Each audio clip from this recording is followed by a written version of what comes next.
धनबाद भाजपा प्रत्याशी ढिल्लो महतो के द्वारा गोल्फ ग्राउंड में चुनाव जनसभा का आयोजन किया गया। जनसभा कार्यक्रम में मुख्य अतिथि के रूप में राजस्थान के मुख्यमंत्री भजनलाल शर्मा जनसभा स्थल पर पहुंचे। जनसभा स्थल में प्रदेश अध्यक्ष बाबूलाल मरांडी, आजसू सुप्रीमो सुदेश महतो, सांसद पीएनसी, सांसद सीपी चौधरी, नेता प्रतिपक्ष अमर बावरी, विधायक राज सिन्हा, अपर्णा सेनगुप्ता, विरंची नारायण शर्मा, रागनी सिंह सहित अन्य मंच में मौजूद रहे। प्रदेश अध्यक्ष ने झारखंड में व्यापक भ्रष्टाचार और धनबाद में अपराधियों द्वारा सभी वर्ग को परेशान करने की बात कही। भाजपा प्रत्याशी को जिताने की अपील जनता से किया। वहीं राजस्थान के मुख्यमंत्री भजनलाल शर्मा ने लोगों से ढिल्लो महतो को वोट देने का आग्रह किया। साथ ही भाजपा के 400 पार लक्ष्य को पूरा करने के लिए साथ देने की अपील की। कोयला नगरी आए हैं भाजपा प्रत्याशी के लिए, क्या देखिए, जो मैंने देखा है, मैंने मेरे उद्बोधन में भी बोला है कि जिस तरह से मैंने झारखंड के अंदर जो मैं उत्साह देख रहा हूँ, उमंग देख रहा हूँ, मैं निश्चित रूप से कह सकता हूँ कि यहाँ 14 सीट हैं, पूरी की पूरी सीट है। यहाँ हमारे गठबंधन के साथ हम जीत रहे हैं। 13 सीट भारतीय जनता पार्टी और एक हमारे गठबंधन की जो सीट है उसको जीत रहे हैं। क्योंकि यहाँ देखा है जिस तरह से यहाँ की जो सरकार चल रही है वो भ्रष्टाचार और तुष्टीकरण के आधार पर चलने वाली सरकार है। लोकसभा के चुनाव में पहले हमारी 12 सीट थी और अब की बार पूरी तरह से 14 सीट हम यहाँ जीतेंगे। और आने वाला समय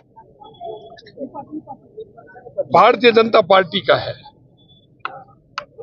क्यों यहाँ विधानसभा के चुनाव भी इस लोकसभा के चुनाव के बाद होने वाले हैं। मैं कह सकता हूं कि विधानसभा के चुनाव में भी बहुत बड़े बहुमत के साथ आने वाले समय में भारतीय जनता पार्टी की सरकार भी है। जानकारी में निश्चित रूप से होगा। मैं आपको इतना कहना चाहता हूँ कि अब की बार आम जनता नाराज है, जो हमने नारा दिया है निश्चित रूप से हमारा नारा पूरा होगा। क्योंकि मैंने देखा है जिन जिन प्रदेशों में मैं गया हूँ, देश की जनता, देश के यशस्वी प्रधानमंत्री नरेंद्र मोदी जी और विश्वास करती है। और वो विश्वास इसलिए करती है कि प्रधानमंत्री जी जो कहते हैं वो करते हैं और करते हैं वो ही कहते हैं। इसलिए मैं कह सकता हूं जो हमारा नारा है कि अब की बार 405 पूरे देश के अंदर भारतीय जनता पार्टी की सरकार पूर्ण रूप से जो हमने नारा दिया है उसके आधार पर बनने वाली है। झारखंड वासियों की देखिए कैसे और कोयला नगरी में आपने देखा होगा जो क्राइम सबसे अधिक बढ़ा है। और मैंने कहा ही कि क्राइम को धनबाद या कोयला नगरी से उसको मुक्त कर देंगे, इसको मुक्त कर देंगे ताकि लोग राहत की सांस ले सके। अब इससे अधिक आप क्या चाहते हो? जो यहाँ के लोगों की परेशानी है, जिससे यहाँ के लोग तंग आ गए, आए दिन हत्याएं होती है, आए दिन रंगदारी की खबर सुनाई देती है, तो कोयला के कारण इन्हें सुनाई देता है।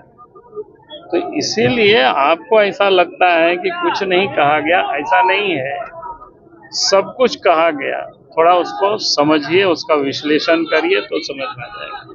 दयनीय स्थिति हो गई पिछले 10 सालों।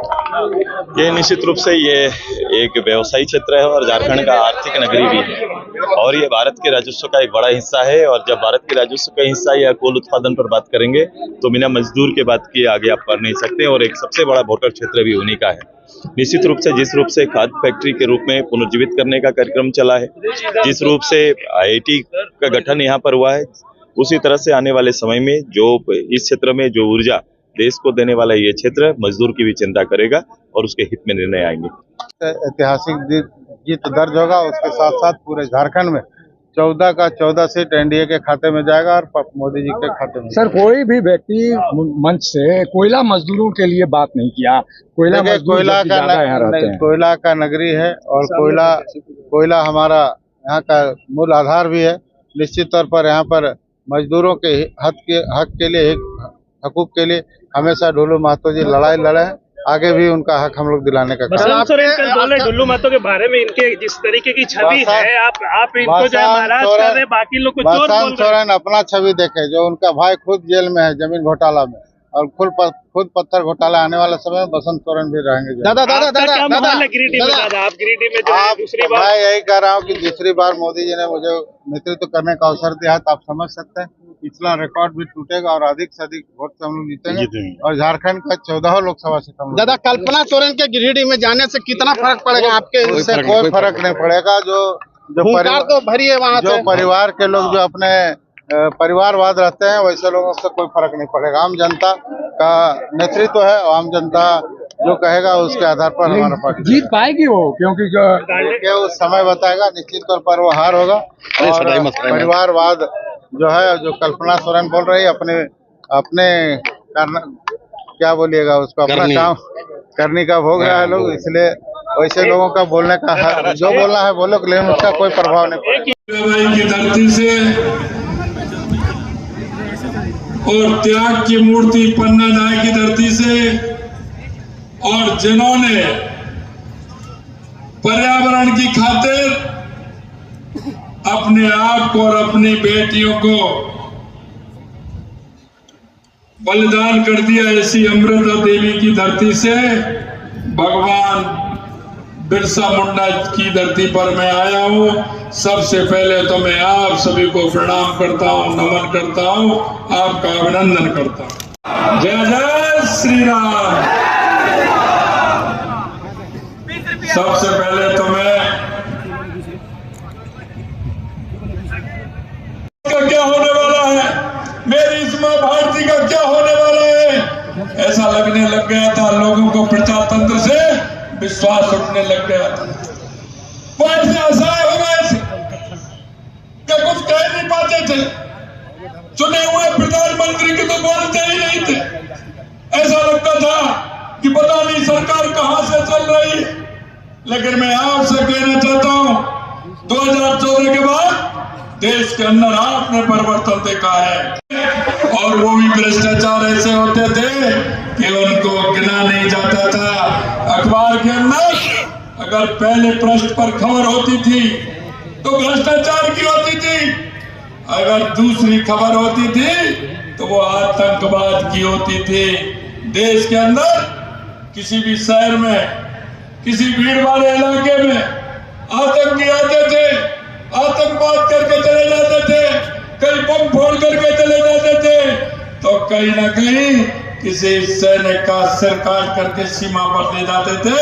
यह स्थिति देश के अंदर होती थी।